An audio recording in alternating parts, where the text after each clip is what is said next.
సునాదస్వరము August 16. వారికి మేలు చేయుటకు వారి యందు ఆనందించుచున్నాను. ఇర్మియా గ్రంథము 32 అధ్యాయము 41 వచనం.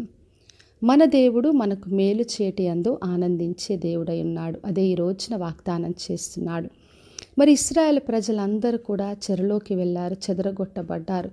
అయితే దేవుడు వాళ్ళను మరలా ప్రేమించి సమకూర్చాడు. వాళ్ళతో ఈ మాటలు చెప్తున్నాడు. మీరు నాకు ప్రజలై ఉంటారు, నేను మీకు దేవుడినై ఉంటాను. మరి వారి కుమారులకు అందరికీ మేలు కలుగుటకు వారు నిత్యము నాకు భయపడినట్లు నేను వారికి ఏక హృదయమును ఏక మార్గమును దయచేదునని చెప్తున్నాడు. నేను వారికి మేలు చేయటం మానకుండానట్లు నిత్యమైన నిబంధన వారితో చేయుచున్నాను. వారు నన్ను విడవకున్నట్టు వారి హృదయంలో నా ఎడల భయభక్తులు పుట్టిస్తానని చెప్పాడు. మరి దేవుడు మేలు చేయటం మానకుండానట్లు నిత్యమైన నిబంధన తన ప్రజలతో చేశాడు. అందుకే చెప్తున్నాడు, నేను చెప్పిన మేలంతటినీ నేను మీ మీదికి రప్పించబోచున్నానని ప్రభు వాగ్దానం చేశాడు.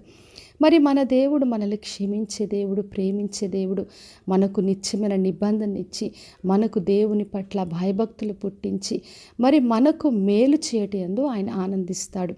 మనమున్న దేశంలో నిశ్చయముగా మనల్ని నాటే ప్రభు.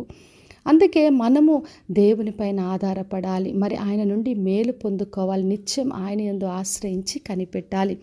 మరి అపోస్తల కార్యములు 10వ అధ్యాయము 28వ వచనం రాయబడి ఉంది. మరి యేసు పరిశుద్ధాత్మతో శక్తితో నింపబడిన తర్వాత మరి దేవుడు ఆయనకు తోడైనందున ఆయన మేలు చేస్తూ వెళ్ళాడు. అందరినీ స్వస్థపరిచాడు, విడుదల ఆయన కలగ చేశాడు. మరి యేసుక్రీస్తు ప్రజలందరికీ మేలు చేశాడు, వాళ్ళ ఆకలిని తీర్చాడు, మరి స్వస్థపరిచాడు, విడుదలిచ్చాడు, పాపములను క్షమించాడు. మరి ఆయన చివరికి తన ప్రాణమునే అప్పగించాడు. అందుకే మనం ఎప్పుడు కూడా దేవుడు నన్ను చూడట్లేదు, మరి దేవుడు నన్ను మర్చిపోయాడు, నాకు ఎటువంటి మేలు చేయట్లేదు అనుకోవద్దు. ఎందుకంటే యేసుక్రీస్తు ద్వారా ఆయన కొత్త నిబంధనకు వారసులుగా చేశాడు. తన ప్రాణాన్ని మనకిచ్చి మనకు నిత్య జీవాన్ని అనుగ్రహించాడు. కాబట్టి నా ప్రియ సహోదరి సహోదర, మన దేవుడు మనకు మేలు చేయటంతో ఆనందించే దేవుడు. కాబట్టి ఆయనను ఆశ్రయిద్దాం, ఆయన ఎంతో భయభక్తులు కలిగి ఉందాం. మరి యేసుక్రీస్తు ద్వారా ఆ నిత్య నిబంధనకు వారసులుగా కొత్త నిబంధనలో దేవుని చేత మేలు పొందుచు ఆయన బిడ్డలుగా జీవిద్దాం. ప్రార్థన చేసుకుందాం. పరలోకమందున్న మా తండ్రి, మా దేవ, ఈరోజు ఇచ్చిన వాగ్దానం కొరకే వందనాలు. ప్రతి ఒక్కరిని దీవించి ఆశీర్వదించండి ప్రభువ.